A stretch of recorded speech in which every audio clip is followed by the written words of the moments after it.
عليكم ورحمة الله وبركاته.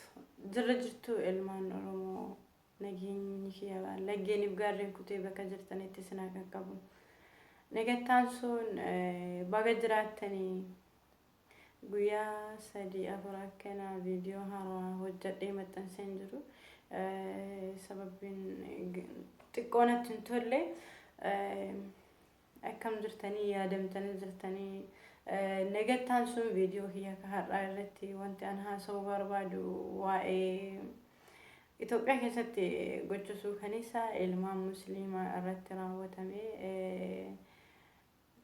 ميديا روابان يتديمو تري أكسوما ميديالين واي كان الرتسي أمتها سجلي تاني ميديا باين نجرو أو إني قلقلة كان دوبتي جرا هو ميديا ميديا نقولنا نمني رجيفة كيسا أو إني ميديا أمتاتي أو إني دوبتي تري أو إني دبرتي تري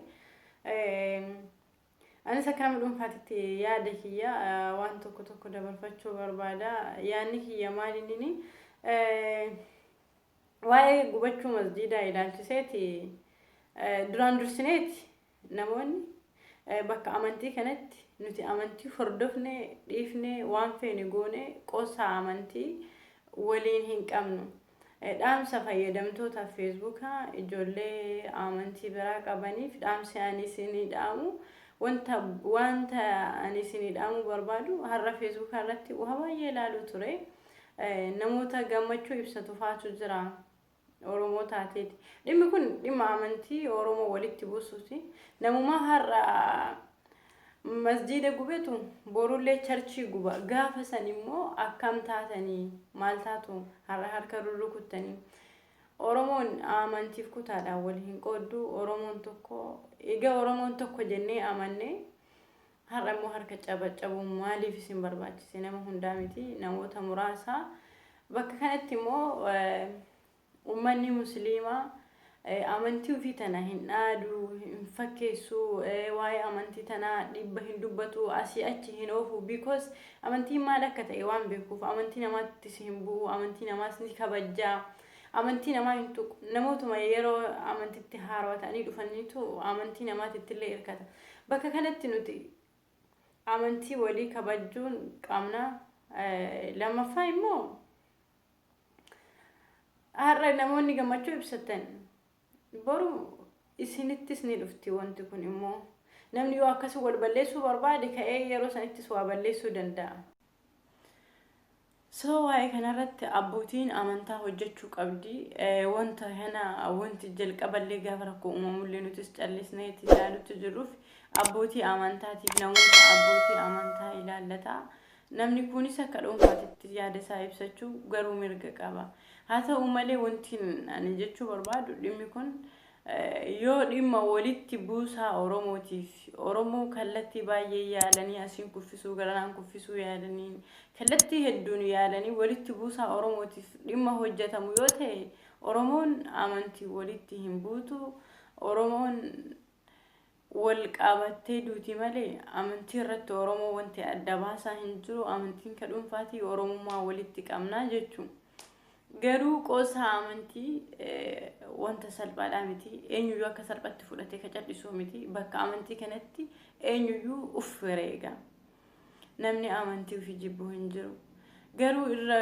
guddaa waa'ee kanarraa gadi fageenya dubbii hubachuu namoota booda koree hawaasa musliimaa bakka bu'antu jira abbootii amantaa biraallee namoota bakka bu'antu jira dhimma kana qorachuudha qabanii dhimma kana seeraanii waan itti yaadamee hojjetamee rakkoon kun rakkoo walitti buusu Oromoof yookiin Oromoo irratti dalagamaa jiru moo rakkoo maalii akka ta'e seeraan gadi fageessanii hubachuu qaban qorachuu qaban qoratanii uummataaf himuu qaban nuti immoo uummanni kun namoonni biyya irraallee fagaannee qilleensa ilaalaa jirru asirratti eenyee waa afaanitti wal qabu kun ishoo jechuu sun u'u jechuu bakka sanarraa ofaa qusannume xiqqoo nurraa fokkisa waan san keessaa yoo baane nuufis gaariidha maaliifi gaafa amantii nama tokko tuqamtee tokko harka cabacabu boru gaafa kan kee tuqamtee inni sunis akka deebisee sitti cabacabu harka waan hin taaneef walii rukutuun nu barbaachisu jechuudha. Yoo amantii namaaf kabajaa goote amantiin kan keellee ni kabajamaan. Amantii nama kamiitu kabajamuu qaba. Oromoon amantiif kutaa walii hin qoodu. Har'as taanaan borus jechuudha. Kanaaf wanti ani isinii himuu barbaadu keessattuu fayyadamtoota miidiyaa feesbuukaa homa ta'e nama waan ta'e fayyadamtan yoo rakkoon amantii Oromoo keessa amantii kamiyyuu amantiin mirga abbaa dhuunfaatii rakkoon tokko uumame amantii saniif rakkoon kun baga uumame jettanii harka hin rukutina. Hiika isinii hin qabu dhaamsa obbolummaati. Because gaafa amantiin kan keetis tuqame inni kunis deebi'ee harka si rukuta jechuudha. Waan ofii keetii jaallatu situ keessa keetitti beeka. Garuu inni sunis akkuma sanitti waan fedhe jaallachuu danda'a. Kanaaf amantii walii kabajuun nu barbaachisa. Nuti amantiidhaan addan baanu, Oromummaa walitti qabna, waa hedduu walitti qabna. Amantiin nu gargar hin baaftu. Shira amantiidhaan jidduu keenyatti hojjetamuuf deemu kuffisuudha qabna. Oromoo amantiin adda hin baastu gonkumaa. Kaleessa adda hin baane har'as adda hin baanu. Nuti dhiiga tokko. Wantoonni aan asirratti gabaabseeti namoota muraasaa himu yoo jiraate jechuudha. Namoota miidiyaa fayyadaman kiristaanas haa ta'anii musliimas haa ta'anii nuti Oromummaa walitti qabna malee eenyuunuu amantii walitti hin qabnu. Qoosaa amantii lafa kaawwadha. Warra miidiyaa irratti ekeleen akkasii ekeleen akkanaa goota hojjate maali? Afaan atarra kolfiteen boru immoo dhiiga si boosisanii jechuudha. Namni yoo yeroo sana harka wal baafachuu barbaade abbaan fedhe waan fedhe balleessuu danda'a. Garuu Oromoon akkasii miti. Rakkoon kun eessaa akka dhufe maddi kun maalii ka'e dhimma ajibbaa amantiiti moo dhimma walitti buusaa Oromooti waan jedhu ka qoratu hawaasaa namoota jirtu koreetu jira gama hundaanuu gara amantii hundaatiinuu gama kiristaanaatiinis gama musliimaatiinis jechuudha.